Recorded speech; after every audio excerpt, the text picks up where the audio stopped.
বিসমিল্লাহির রহমানুর রহিম। হে সমস্ত জগতবাসী, আজ আমি শামীম আলী চিশতি আপনাদের সামনে যে আলোচনাটি নিয়ে আসলাম, সে আলোচনাটি খুবই গুরুত্বপূর্ণ। যদি কেউ খেয়াল করে তবে সে হবে ধন্য। শুনতে পারলে সে যদি এই জ্ঞানে হতে পারে পূর্ণ, ইনশাআল্লাহ ইহকাল পরকাল তিনি জয়লাভ করবেন। আজকের আলোচনাটি হবে কি, যে দেখুন, এই পৃথিবীতে যেমন মানুষ বহু জাতের আছে, কালো আছে, সাদা আছে, শ্যামলা আছে। তবে এক একটা মানুষের এক এক রকম চেহারা, এক এক রকম কালার, এবং কারো কণ্ঠের সাথে কারো কণ্ঠের মিল নেই, কারো শরীরের গঠনের সাথে মিল নেই, কারো চেহারার সাথে চেহারা মিল নেই।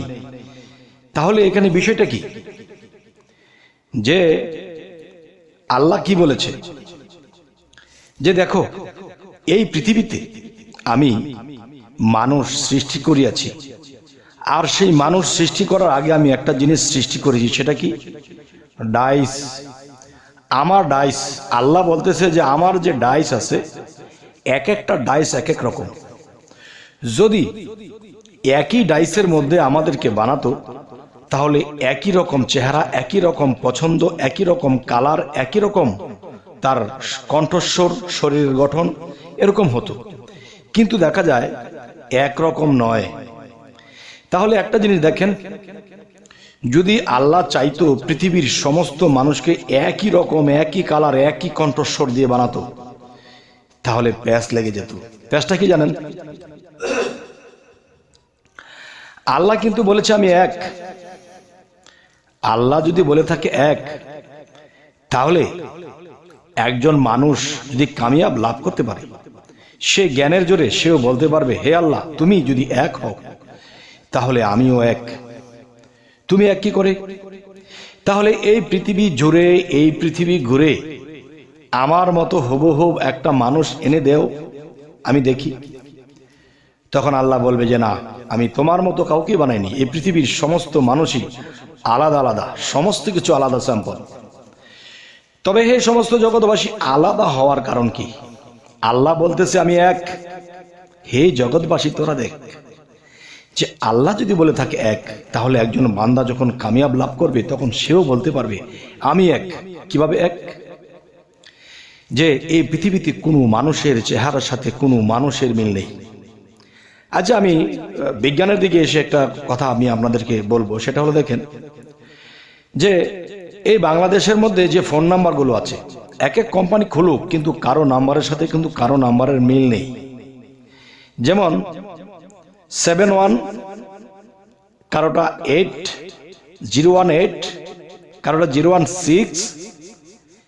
কিন্তু এখানে মূল বিষয়টা হলো কি, যদি একই নাম্বার হতো তাহলে একজনে ফোন দিলে সকলের কাছে চলে যেত, আর নাম্বার ভিন্ন ভিন্ন হতো, যার ফলে যার কাছে ফোন দেওয়া হয় ওই নাম্বারে তার কাছেই যায়।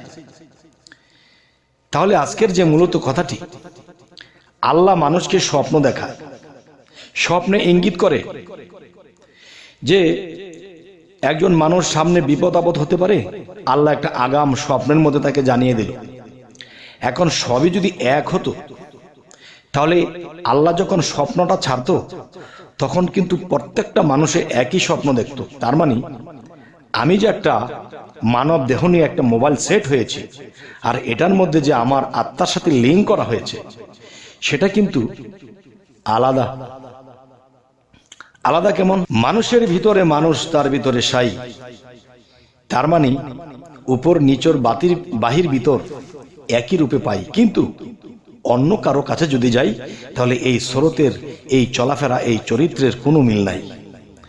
তবে হে সমস্ত জগতবাসী, আজকে এই কথাগুলো কেন বলছি, দেখেন, যদি হযরত মুহাম্মদ সাল্লাল্লাহু আলাইহি সাল্লামকে আল্লাহ বলে থাকে কুল হু আল্লাহু আহাদ, আল্লাহ বলতেছে আমি এক, আমার দ্বিতীয় নেই, তখন মুহাম্মদ সাল্লাল্লাহু আলাইহি সাল্লাম তিনি বলতেছে, হে আল্লাহ, তুমি যদি এক হও তাহলে আমিও তো এক, তুমি কি করে এক? তখন মুহাম্মদ সাল্লাল্লাহু আলাইহি সাল্লাম তিনি বলতেছে যে হে আল্লাহ, আমি যদি এক না হই, তাহলে এই পৃথিবী জুড়ে, পৃথিবী ঘুরে কোথায় রেখেছো তুমি আমার মতো আরেকজনকে দেখাও। তখন আল্লাহ বলবে, হে মোহাম্মদ, আমি তোমার মতো কাউকে বানাইনি, সম্পূর্ণই আলাদা। তবে এই জন্য বলেছি, পৃথিবীতে একই মায়ের ঘরে জন্ম, একই বাবার ঘরে জন্ম, একজন কালো, একজনে ফর্সা, একজনে বেটে, একজনে লম্বা, একজনের জ্ঞান বেশি, একজনের জ্ঞান কম, একজনের পছন্দের সাথে আরেকজনের পছন্দের মিল নেই, চেহারার মিল নেই, কিন্তু একই মায়ের জন্ম, একই ডাইস থেকেই তো এসেছে।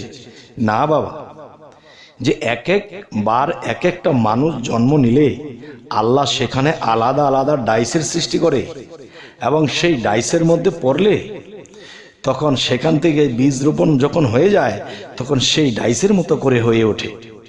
দেখবেন একটা জিনিস, আপনি যদি একটা কুমড়া বা একটা পেঁপে, এটার মধ্যে একটা মক্খা বা ছিদ্র ছিদ্র করে একটা কিছু দিয়ে রাখবেন ভিতরে, দেখবেন ওটা যখন বড় হবে তখন ওইটার সাইজ হবে।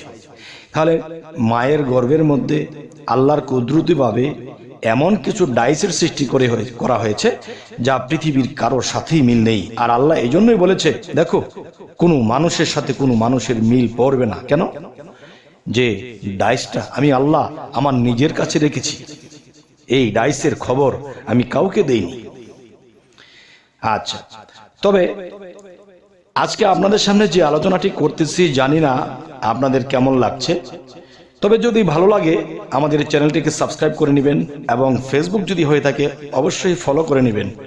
তবে সামনে কি ধরনের আলোচনা চাইছেন অবশ্যই জানাবেন। সকলে ভালো থাকবেন। আল্লাহ হাফিজ।